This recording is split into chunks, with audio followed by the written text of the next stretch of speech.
So in like last game where there was like 6 players, in this one you start with 6 players, and we just don't have a lot of characters. Oh, the story mode actually is a pretty clever way of unlocking people. It does. I actually really like it. Basically, you pick a character, you're playing through the story, and at some point or another, a hidden character comes up and says, "Hey, let me take the next battle for you," so that way you can relax or whatever. And if you get through the next battle entirely without dying as that character, you unlock them for versus and versus keep CPU and all that. That's kind of cool. But you have to go through like fucking 5 fights without dying. Oh, that's much more difficult than I thought it would be. Well, but the enemy AI, except for like the boss character you fight in that level, it's like the same thing as Slash mode. So the ninjas are kind of. Oh, okay, that's fair. So in this one, there's like 2 different schools.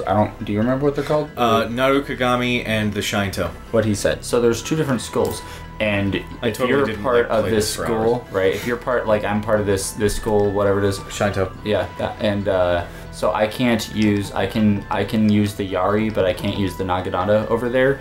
But if I were like flips that school, I would be able to use the Naginata, but not like the Yari. So you mean you don't need the instruction booklet in order to figure out which characters go with what? No, yes, you still do. Oh, okay, good. But it's just letting you know you cannot use that one for whatever reason. Right. Now, while like the first one gave you like an additional move or something and made you feel kind of cool, this one gives you a substantial difference in style. For instance, Tatsumi, the guy I picked, is really good with a katana because when you pick somebody who's when you pick him and you switch through styles, he has a fun little thing, and I'm going to show you. Oh, okay, cool. So I picked our stage. It is called the Future Dump Site because at some point I'm going to pick up a laser gun and shoot you with it. What? I don't know. It's called the Future Dump Site. What does that mean to you? All right, so so this game is very different. All right, so the controls are much more responsive.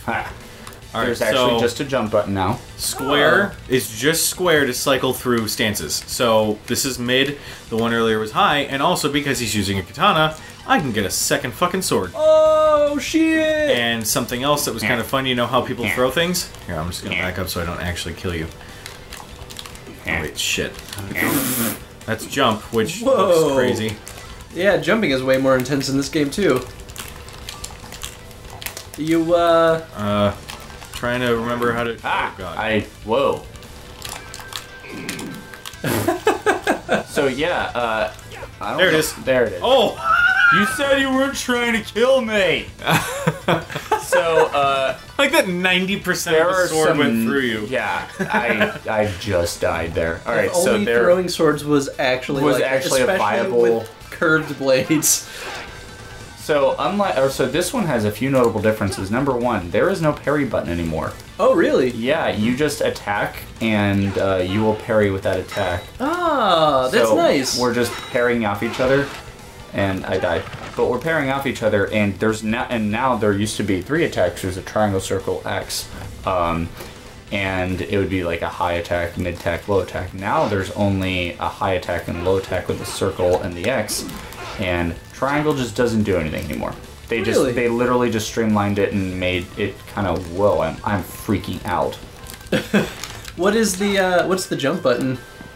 So it's the same setup as the first one where you hit R2 to do the little lungy thing. Oh, okay. And then follow it up with R1. Why the hell didn't they just make triangle the jump button? Because instead they wanted R1 to be this. Meh. Well, alright. Meh. Yeah. Meh.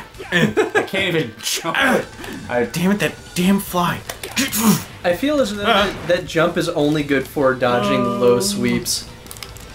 Which, I mean, I guess if you could pull that off, that'd be pretty cool. Yeah, you would feel pretty cool. Oh, I can't jump. Look at me.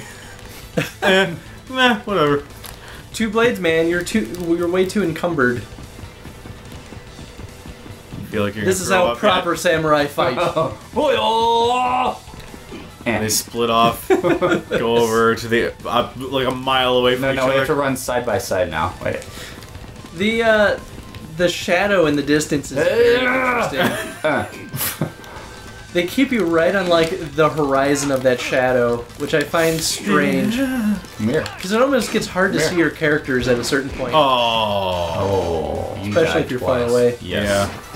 Yeah, I mean, I understand why it's just older this games level, though. did this because they wanted to, you know, they didn't want to, what's the word I'm looking for, rendering? They didn't Right, want to right. render It's as a much. rendering trick so that it's not as heavy on the processing.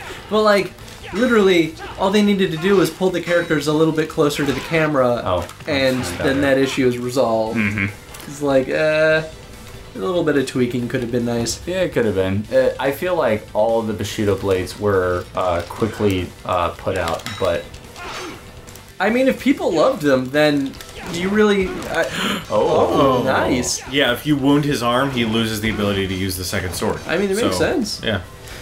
But So- I mean, if people love the games, despite its flaws, I mean, they're gonna love the game. Oh, yeah, yeah. exactly. But it's one of those things that, you know, now they could have definitely redone this series. Holy shit, Batman. Robin, we talked about your language. And from my understanding, there's no Bushido Blade 3, right? No. Such disappointment. Yeah, because this game was fun. This game does remind me of, I can't remember the name of it, but it was one of the fighting games Oh. you had, Nathan, that was like historical figures. Oh God, that was that stupid. what was it? Deadliest Warrior. Yeah. Oh, It God, was that one game. based It's off the very show. similar. Actually, in that one, they had a sledgehammer style for a character too, and it did the exact same thing. It just stomped you in the face like 4 times, and you're like, "Why is this so?" I wasn't staring at. You're a dick. Can't even. Yeah. Don't do lunges. Fight me. Why did that not kill you? Aha. That game was pretty fun though, despite it being pretty bad. Yeah, actually, I just want to fight you. I just want to face you. I just want to. Whoa! How's that controller working there, bud? Not. Ah. Yeah, maybe that controller does offer a severe advantage. Yeah, I don't know what but you're that's talking okay. about. I'm just gonna do this.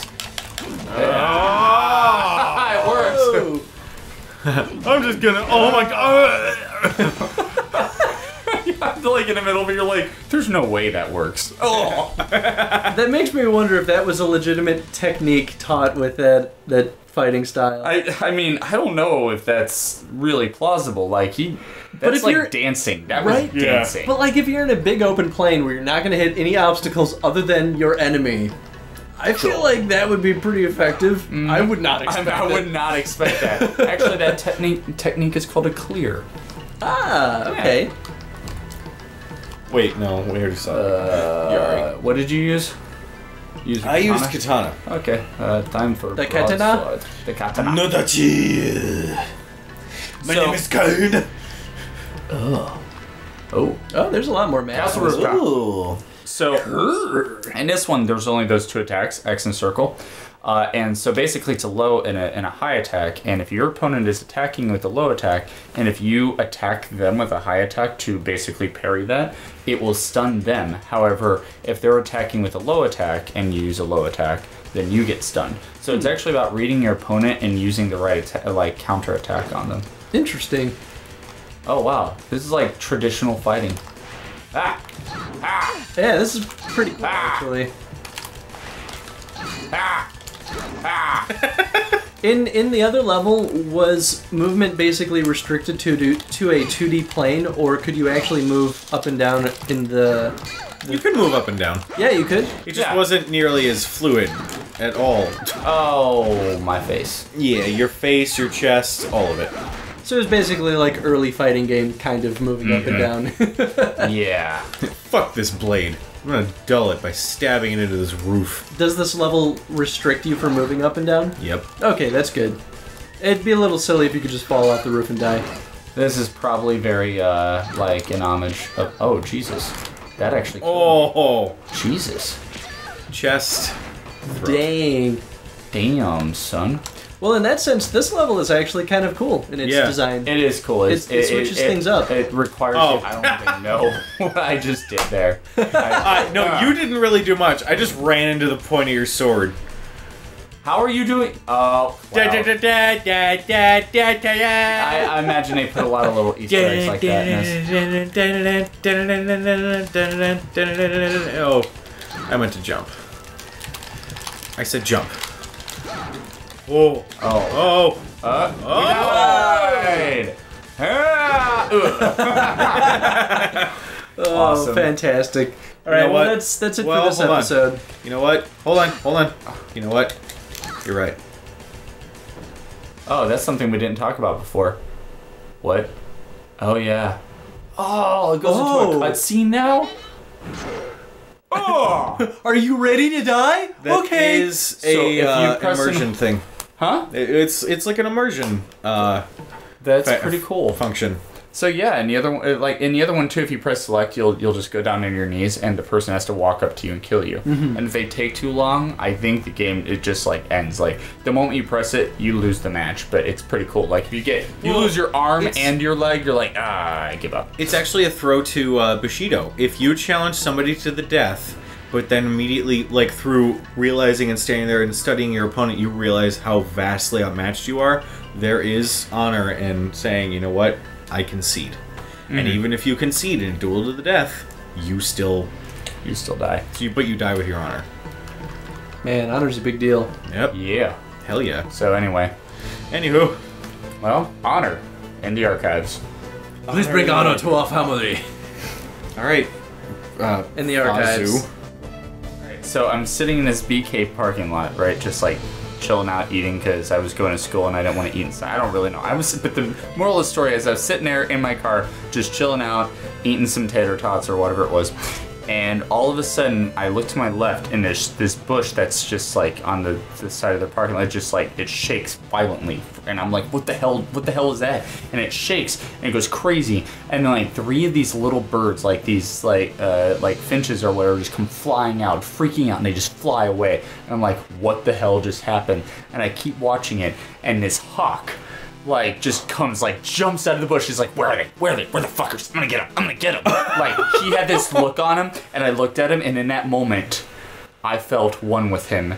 And from now on, whenever I kill you at Bushido Blade, I am honing, I'm conjuring my hawk spirit. Oh my God.